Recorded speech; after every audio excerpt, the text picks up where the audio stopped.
Shalom jemaat sekalian yang dikasihi oleh Tuhan. Ini adalah minggu pertama BC Serpong mengadakan ibadah via media online. Sampai ada anjuran dari pemerintah untuk sementara waktu jemaat dihimbau untuk terus mengikuti ibadah lewat live streaming di rumah masing-masing. Tapi hamba Tuhan dan majelis jemaat akan terus memantau perkembangan situasi dan menginfokannya kepada jemaat sekalian. Sebelum kita berdoa dan membaca firman Tuhan, sebagai hamba Tuhan izinkan saya untuk terlebih dahulu mengingatkan beberapa hal kepada kita semua tentang bagaimana kita di keluarga besar BC Serpong bisa menanggapi situasi seperti sekarang ini. Ada dua hal Bapak Ibu yang pengen saya tekankan. Yang pertama, hari ini mungkin banyak di antara kita yang merasa resah, yang merasa khawatir, seperti apa hidup kita ke depan? Seperti apa kehidupan gereja kita ke depan? Berapa lama lagi kita akan terus seperti ini? Bapak Ibu, respon khawatir itu normal, itu alami sebagai manusia. Dan kita tidak perlu malu akan hal itu. Tapi satu hal yang pasti, di satu sisi kita jangan panik. Kita jangan takut seperti orang-orang yang tidak memiliki pengharapan. Karena satu hal yang pasti sebagai anak-anak Tuhan, kita harus ingat Tuhan kita tidak pernah lepas kendali. Dan tidak ada satu hal pun di dunia yang terjadi di luar dari izin Tuhan. Di Roma pasal 8 ayat 39 Rasul Paulus mengingatkan bahwa tidak ada satu hal pun di dunia ini, bahkan maut sekalipun, yang bisa memisahkan kita dari kasih Allah. Lalu hal kedua, di saat-saat seperti ini bagaimana kita bisa hidup sebagai anak-anak Tuhan.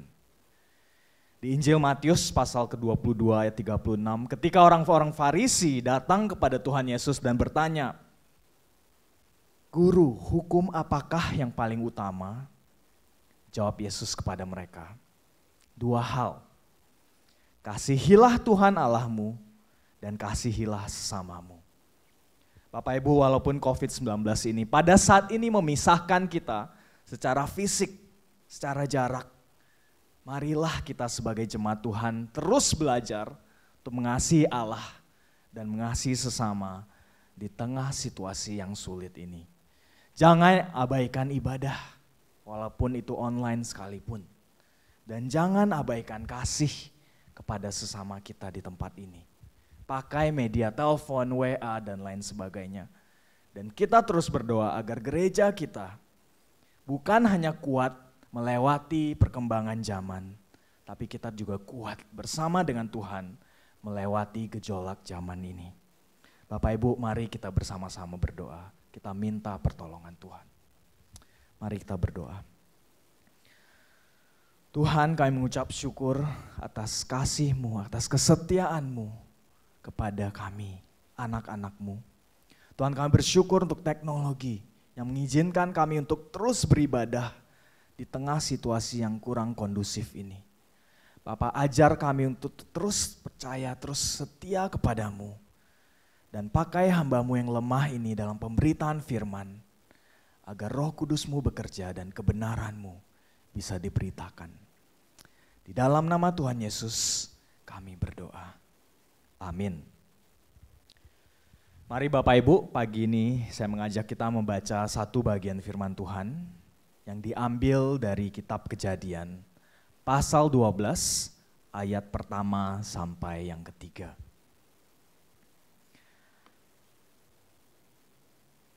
Kejadian 12, ayat pertama sampai yang ketiga. Saya mengajak Bapak Ibu sekalian kita baca ketiga ayat ini bersama-sama. Kejadian 12 ayat 1. Berfirmanlah Tuhan kepada Abram, "Pergilah dari negerimu dan dari sanak saudaramu dan dari rumah bapamu ini ke negeri yang akan kutunjukkan kepadamu. Aku akan membuat engkau menjadi bangsa yang besar dan memberkati engkau serta membuat namamu masyhur dan engkau akan menjadi berkat. Aku akan memberkati orang-orang yang memberkati engkau dan mengutuk orang-orang yang mengutuk engkau. Dan olehmu semua kaum di muka bumi akan mendapatkan berkat." Bapak Ibu, hidup di dalam dunia ini, kita tidak terlepas dari apa yang namanya janji. Entah kita yang memberikan janji, atau kita yang menerima janji dari orang lain. Karena janji adalah bagian yang tidak terpisahkan dari keseluruhan hidup kita. Di dalam pekerjaan, di dalam bisnis, di dalam studi, di dalam relasi satu dengan yang lain, kita hidup dengan apa yang namanya janji. Tapi seringkali janji-janji itu terbukti hanya semanis kata-kata. Dan pada akhirnya sering sekali janji itu mengecewakan kita. Yang pernah mengalami patah hati waktu pacaran pasti mengerti seperti apa sakitnya janji-janji manis yang dulu diucapkan ternyata tidak sesuai dengan kenyataan. Bapak Ibu, pengingkaran janji menyebabkan banyak relasi keluarga yang hancur. Tidak ada lagi rasa percaya antara satu dengan yang lain. Suami dan istri, orang tua dan anak, kakak dan adik. Relasi itu retak karena janji yang diingkari. Gereja pun sering tidak terlepas dari masalah ini. Kita sering memberitakan apa yang terbukti sebagai janji-janji palsu. Baru-baru ini Bapak Ibu, seorang pendeta di Amerika bernama Pastor Jim Bakker dituntut oleh pemerintah negara bagian Amerika Serikat karena apa? Ia menjanjikan penyembuhan atas virus corona. Bagaimana caranya? Kalau kita membeli obat racikannya. Nah Bapak Ibu, bukan hanya di Amerika, setiap harinya di media sosial di tanah air kita, banyak janji-janji palsu yang terus-menerus diberitakan. Baca doa ini, maka kamu akan sembuh. Imani ayat ini, maka kamu akan dilindungi. Dan lain sebagainya. Dan Bapak Ibu, sering kali janji-janji yang kita terima di dunia ini terbukti sebagai janji-janji yang kosong. Dan maka tidak heran banyak orang di antara kita bahkan yang bukan hanya kecewa dengan manusia, tapi juga kecewa dengan Tuhan sendiri. Di manakah Bapak Ibu kita bisa menemukan janji yang sejati? Di dalam Alkitab, janji atau dalam bahasa teologisnya covenant adalah satu konsep yang sangat penting, satu konsep yang sangat sentral dalam relasi antara Tuhan dan manusia. Dan pagi ini saya mengajak kita bersama-sama kita melihat kebenaran firman Tuhan. Satu hal, bahwa Allah kita adalah Allah yang setia pada janjinya. Dan oleh karena itu kita bisa percaya sepenuhnya kepadanya. Dan pagi ini saya mengajak kita melihat 3 hal penting tentang janji Allah dari kebenaran firman Tuhan. 3 hal penting. Pertama, Allah kita adalah Allah yang berjanji. Kedua, Allah kita adalah Allah yang setia pada janjinya. Dan poin terakhir, kita melihat bahwa Kristuslah penggenapan atas janji-janji Allah. Poin pertama, Allah kita Allah yang berjanji. Bapak Ibu, saat ini di Gereja BC Serpong kita membahas satu tema besar selama 2 bulan ini yang berjudul dari ciptaan menuju ciptaan baru. Kita melihat dari kitab Kejadian sampai kitab Wahyu. Kita melihat garis besar dari keseluruhan firman Tuhan tentang rencana Allah yang indah di dalam dunia ini. Minggu lalu di Kejadian pertama, 2 minggu lalu kita melihat bahwa segala sesuatu di dunia ini diciptakan baik pada mulanya. Manusia adalah puncak ciptaan Allah yang dikasihinya. Karena kita diciptakan sesuai dengan gambar dan rupa Allah. Kita hidup diciptakan untuk berelasi dengan Allah pencipta kita. Tapi minggu lalu di Kejadian 3, kita melihat sesuatu yang tragis terjadi. Manusia telah jatuh ke dalam dosa. Manusia memberontak, manusia memilih untuk hidup dan memimpin dunia ini sendiri tanpa Allah. Dan apa yang terjadi? Firman Tuhan mencatat Allah menghukum mereka dengan membiarkan manusia untuk hidup sesuai keinginan mereka sendiri. memimpin dunia ini tanpa campur tangan Tuhan. Dan sejak hari itu, hidup menjadi berat. Relasi antara sesama rusak, konflik dan pertikaian terjadi. Realita hidup menjadi sulit dan menakutkan setiap harinya. Bencana alam terjadi, wabah seperti COVID-19 ini bisa ada karena kita hidup di dalam dunia yang telah jatuh ke dalam dosa. Dan akhir dari hidup manusia adalah kematian. Nah Bapak Ibu, pertanyaan besar yang akan dijawab oleh Alkitab setelah Kejadian pasal ketiga adalah satu. Apa solusi Allah atas rusaknya relasi antara Allah dan manusia? Apakah Allah akan terus membiarkan manusia hidup seperti ini? Dan pagi hari ini kita akan fast forward dari Kejadian pasal keempat sampai ke keseluruhan akhir dari perjanjian lama. Kita melihat secara garis besar bahwa satu solusi diberikan oleh Allah, yaitu janjinya. Sejak Adam dan Hawa jatuh ke dalam dosa, Allah telah memberikan satu harapan, secerca harapan kepada manusia lewat janjinya. Mari kita lihat beberapa janji-janji utama yang Allah berikan di dalam perjanjian lama. Bisa dilihat di layar, tercatat janji-janji Allah kepada manusia. Kita hanya akan melihat beberapa janji-janji utama. Di Kejadian pasal ketiga ayat 15, ketika manusia jatuh ke dalam dosa dan kutukan atas dosa itu datang, Allah memberikan sebuah harapan bahwa iblis tidak akan menang selamanya. Ada janji akan datangnya seorang keturunan manusia yang akan mengalahkan iblis tersebut. Di Kejadian 12 Allah berbicara kepada Abraham yang menjanjikan suatu bangsa yang besar, nama yang besar dan berkat kepada banyak orang. Di 2 Samuel pasal yang ke-7, janji kepada Raja Daud akan datang seorang raja dari keturunan Daud yang akan berkuasa selama-lamanya di dalam kekekalan. Dalam kitab Yeremia pasal 31 ayat 31 sampai 34, di masa pembuangan Allah menjanjikan kepada umatnya akan datangnya Roh Kudus yang akan memperbaharui hati dan pikiran mereka. Bapak Ibu, di sepanjang hidup umat Tuhan yang dicatat di dalam Alkitab, satu hal yang konstan, satu hal yang terus terjadi adalah Tuhan terus-menerus memberikan janji-janjinya. Dan janji-janji Allah bisa kita temukan di sepanjang lembaran firman Tuhan. Nah Bapak Ibu, apa artinya ini? Satu hal yang jelas, bahwa Allah kita adalah Allah yang memberikan janji. Allah yang berjanji.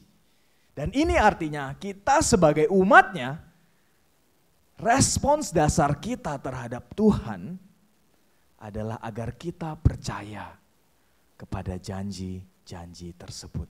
Dan inilah yang kita sebut sebagai iman.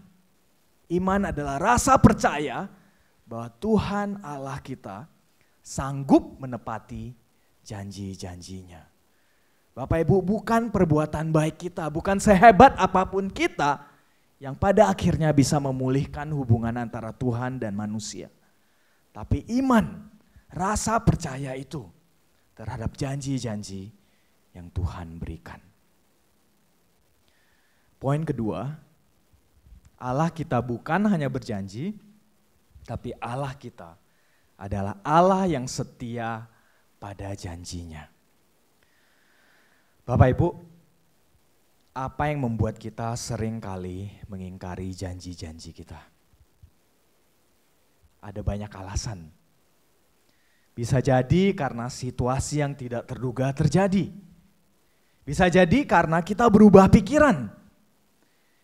Bisa jadi bahkan janji itu tidak bisa kita tepati karena pihak lain tidak menuruti janji-janji mereka. Dan Bapak Ibu, secara umum ada 2 jenis janji di dunia ini. Yang kita kenal sebagai perjanjian unilateral dan perjanjian bilateral. Apa maksudnya? Perjanjian unilateral adalah suatu jenis janji yang terlepas dari kondisi. Ini seperti bagian dari janji nikah yang berkata, aku berjanji untuk tetap setia, bukan hanya waktu kaya, bukan hanya waktu senang, bukan hanya waktu sehat, tapi juga di kala miskin, di kala susah, dan di kala sakit. Itu perjanjian unilateral tanpa kondisi. Lalu seperti apa perjanjian bilateral? Ini adalah suatu janji yang memiliki kondisi. Contohnya seperti kalau kita mengambil kredit mobil. Ada kontrak antara penjual dan pembeli.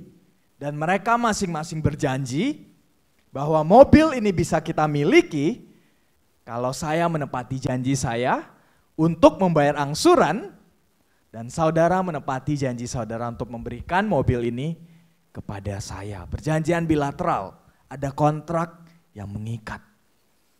Nah Bapak Ibu, kalau saya boleh bertanya, mana yang lebih sulit untuk ditepati? Janji tanpa kondisi atau janji dengan kondisi? Setia pada janji nikah atau setia membayar kredit mobil setiap bulannya? Bapak Ibu, saya rasa dua-duanya itu sulit. Karena kita adalah manusia yang lemah. Kita manusia yang berdosa. Terkadang kita memiliki niat baik untuk setia pada janji tersebut. Tapi sering kali kita jatuh, kita gagal, kita lalai. Dan kita tidak bisa menepati janji itu. Nah ketika kita melihat firman Tuhan, ketika kita melihat janji-janji Allah di dalam Alkitab, kita bisa menemukan kedua jenis janji tersebut. Satu hal yang pasti yang membedakan Allah dan manusia adalah Allah selalu setia pada janji-janjinya. Di dalam perjanjian bilateral, perjanjian yang mengikat, kita bisa melihat ketika Tuhan Allah memberikan hukum Taurat kepada bangsa Israel. Sebelum mereka masuk ke dalam tanah perjanjian, di Ulangan pasal 28 dicatat, Allah berkata, berkat akan datang apabila mereka setia dalam hukum Taurat, dan kutuk akan datang apabila mereka mengabaikan hukum Taurat. Dan kita melihat sepanjang sejarah bangsa Israel terus-menerus bagaimana bangsa Israel selalu mengingkari janji mereka kepada Tuhan. Kasih Allah, penyertaan Allah yang begitu nyata di depan mata mereka, cepat sekali mereka lupakan. Di hadapan Allah yang membawa mereka keluar dari perbudakan Mesir menuju tanah perjanjian, mereka masih memilih untuk menyembah Allah-Allah lain, menyembah berhala-berhala lain.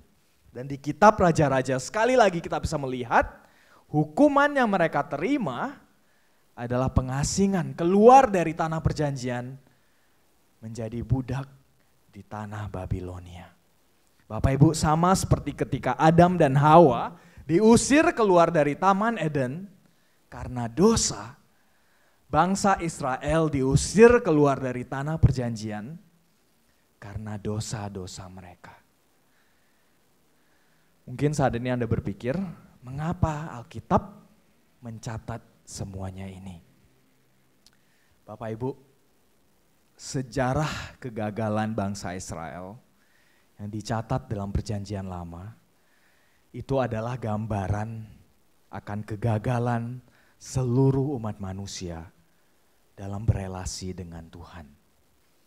Seperti bangsa Israel, kita manusia yang berdosa ini selalu gagal dalam berelasi dengan Tuhan. Kenapa? Karena natur dari setiap kita adalah manusia yang berdosa. Kita memilih untuk menolak Allah. Kita tidak mau taat kepada Tuhan. Dan Bapak Ibu, kalau kita baca, Alkitab bukanlah berisi tentang kisah orang-orang kudus. Bukan berisi tentang kisah orang-orang suci atau orang-orang benar yang mampu menyenangkan hati Tuhan. Tapi Alkitab berisi tentang kisah-kisah kebobrokan manusia. Manusia seperti saya dan Anda sekalian. Manusia yang selalu gagal, yang selalu berdosa di hadapan Tuhan. Bapak Ibu, jangankan janji di hadapan Tuhan, menepati janji dengan sesama saja, kita tidak mampu. Tapi Bapak Ibu, kita juga harus ingat bahwa di tengah kisah kebobrokan manusia di dalamnya, Alkitab juga mencatat sebuah kisah tentang Allah yang setia. Janji-janji Allah unilateral, janji tanpa kondisi yang Ia berikan adalah terang di tengah kegelapan. Ada satu harapan yang bisa kita pegang sebagai manusia, bahwa pada suatu hari walaupun kita terus gagal, Tuhan tetap setia menepati janji-janjinya.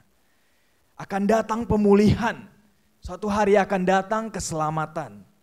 Janji Allah berbeda dengan janji-janji manusia yang kosong. Karena Allah kita adalah Allah yang setia. Hal ketiga, kita melihat Kristus adalah penggenapan akan janji-janji Allah. Bapak Ibu, bagian firman Tuhan yang kita baca di awal khotbah ini mencatat tentang sebuah janji Allah yang cukup terkenal. Kita tadi baca di Kejadian pasalnya yang ke-12. Allah memanggil Abraham dan berkata kepadanya di ayat 2 dan ketiga. Apa yang Allah janjikan di bagian firman Tuhan ini? 3 hal. Bangsa yang besar, nama yang masyhur, dan berkat bagi banyak orang. Nah Bapak Ibu, siapa yang mau janji seperti ini? Kaya, terkenal, dan disukai oleh orang-orang. Bapak Ibu, ini adalah janji yang begitu luar biasa. Janji yang begitu indah. Nah karena begitu indahnya janji-janji Tuhan, bagian firman Tuhan ini dan beberapa bagian firman Tuhan dari Alkitab yang lain, bagian yang lain, Yesaya 43 ayat 2, Yeremia 29 ayat 11, Mazmur 91 di tengah masa-masa sulit ini sering sekali dipakai oleh orang Kristen dan diartikan secara langsung ke dalam kehidupan pribadi kita. Katanya, percayalah, Tuhan memiliki rencana atas hidupmu. Apabila engkau percaya dan beriman, maka usahamu akan lancar. Maka engkau akan selalu sehat. Maka engkau akan selalu diberkati.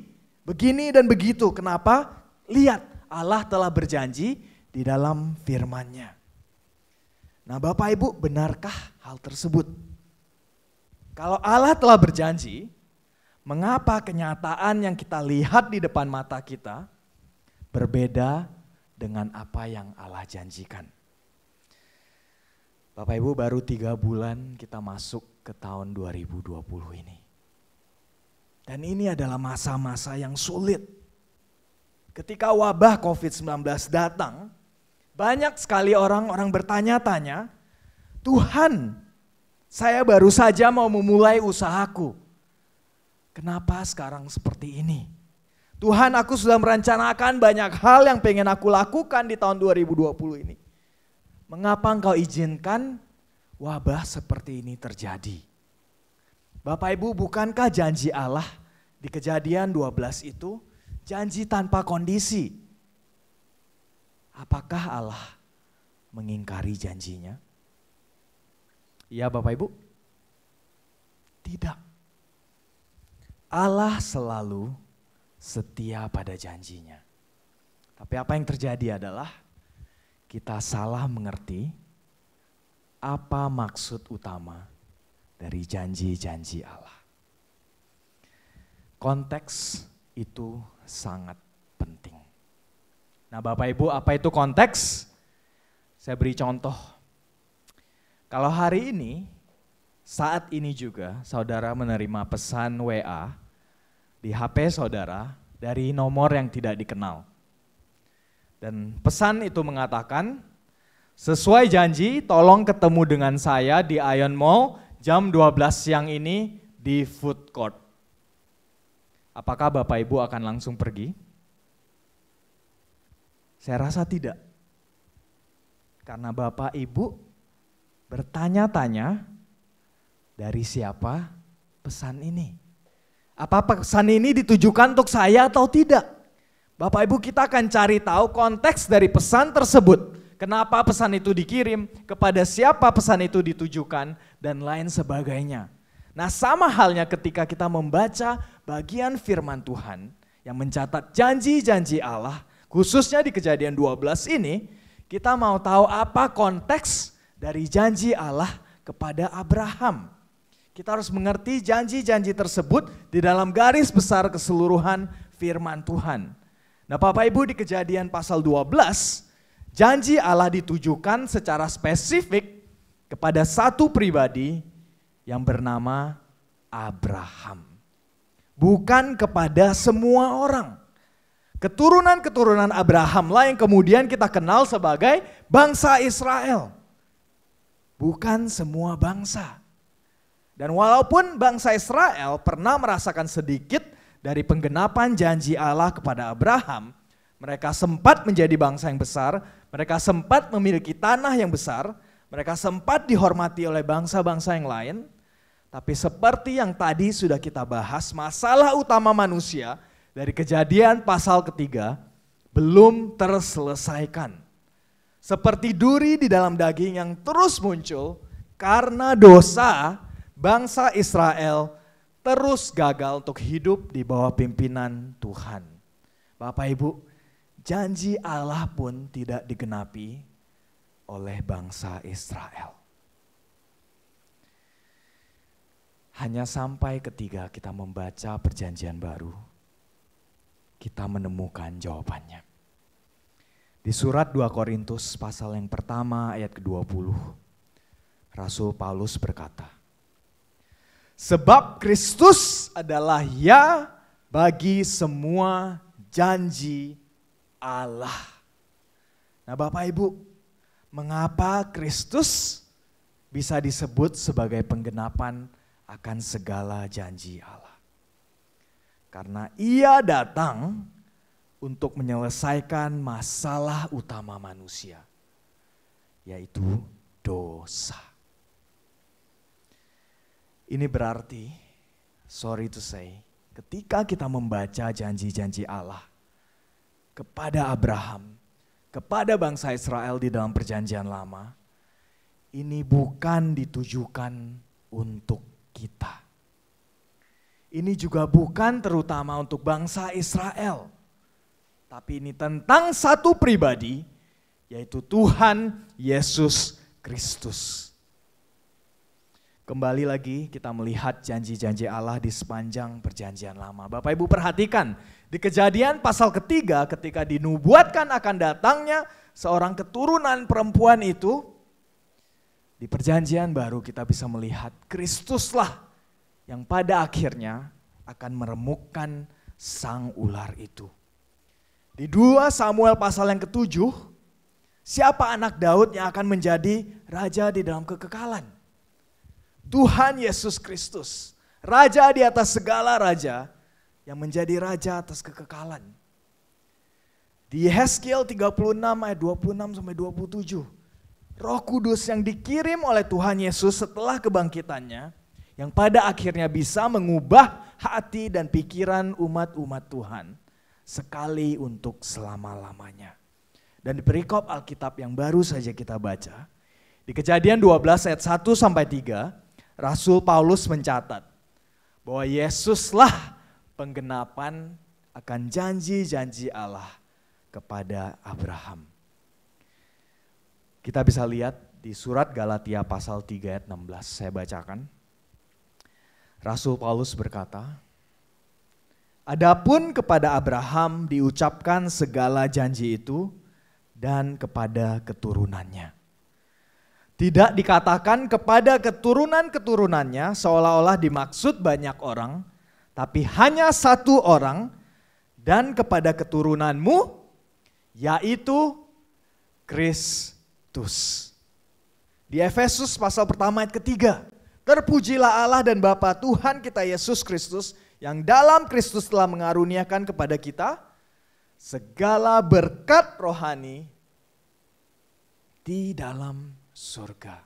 Bapak Ibu, berkat yang dijanjikan kepada Abraham pada akhirnya kita bisa melihat digenapi lewat Tuhan Yesus Kristus, di mana lewat Tuhan Yesus semua anak-anak Tuhan telah diberkati secara rohani.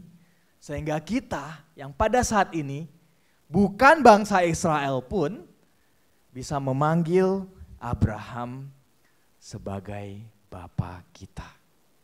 Karena di dalam Kristus kita telah menerima berkat yang dijanjikan kepada bangsa Israel, kepada Abraham. Nah Bapak Ibu, ada banyak sekali bagian firman Tuhan di Perjanjian Baru yang menunjukkan bahwa Yesus Kristuslah jawaban akhir, penggenapan utama dari segala janji-janji Allah di Perjanjian Lama. Ialah nama di atas segala nama. Ialah Mesias yang dijanjikan. Ialah imam besar, ialah penasihat agung, ialah air kehidupan, ialah bait Allah. Yesus, Tuhan Yesus Kristus bukanlah rencana cadangan Allah. Bukan plan B dari Allah, tapi ia adalah jawaban Allah atas masalah terbesar manusia, yaitu dosa-dosa kita. Bapak Ibu, Sang Anak Allah, karena kasih-Nya yang begitu besar kepada manusia, telah datang mengambil rupa manusia. Kita yang lemah ini.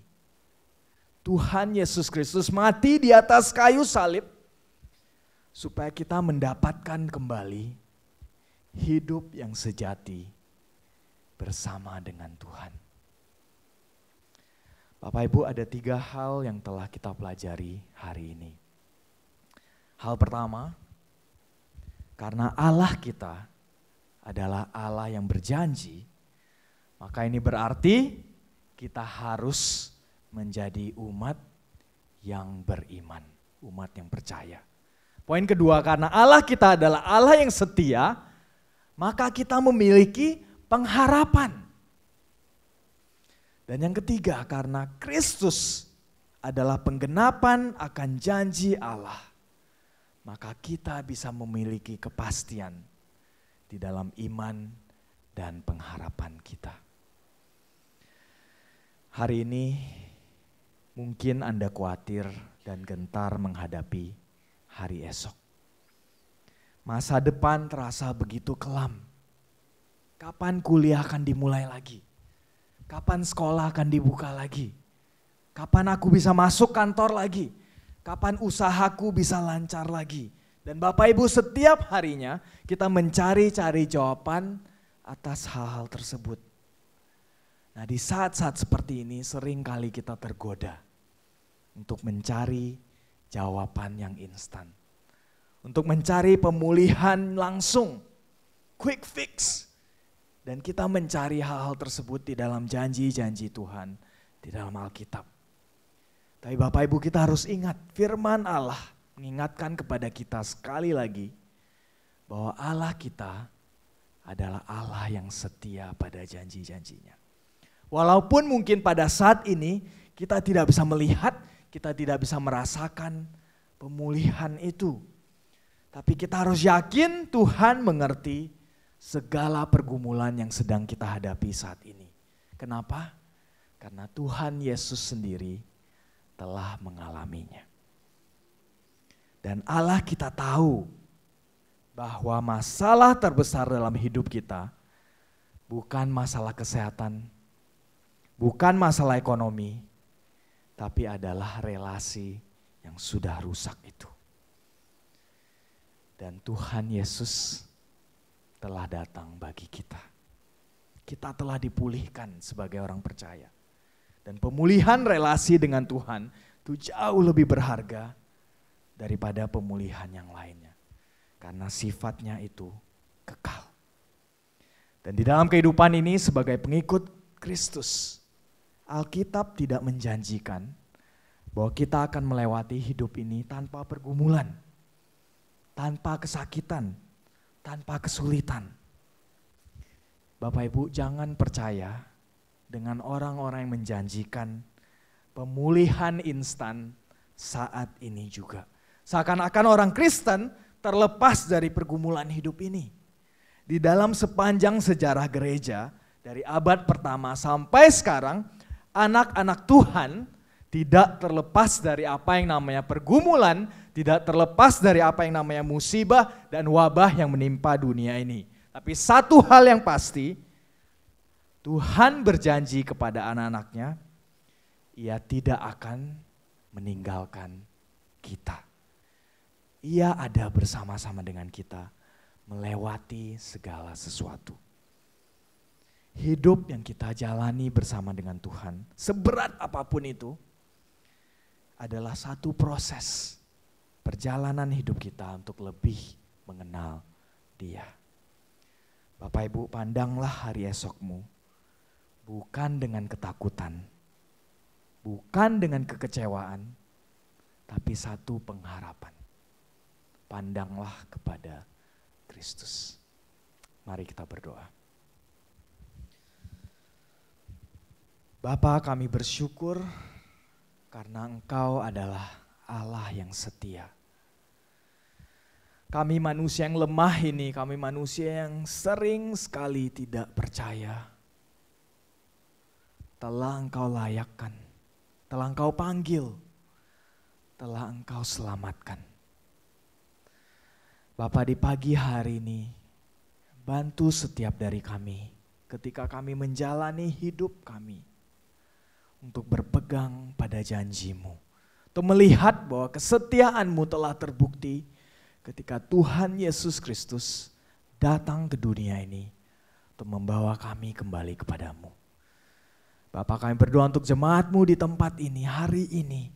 Kuatkan setiap dari kami, agar kami menyadari penyertaan-Mu di sepanjang hidup kami dan memandang hanya kepada Kristus yang memberikan pengharapan, bukan hanya di dunia ini, tetapi di dalam kekekalan. Hanya di dalam nama Tuhan Yesus kami berdoa dan mengucap syukur. Amin.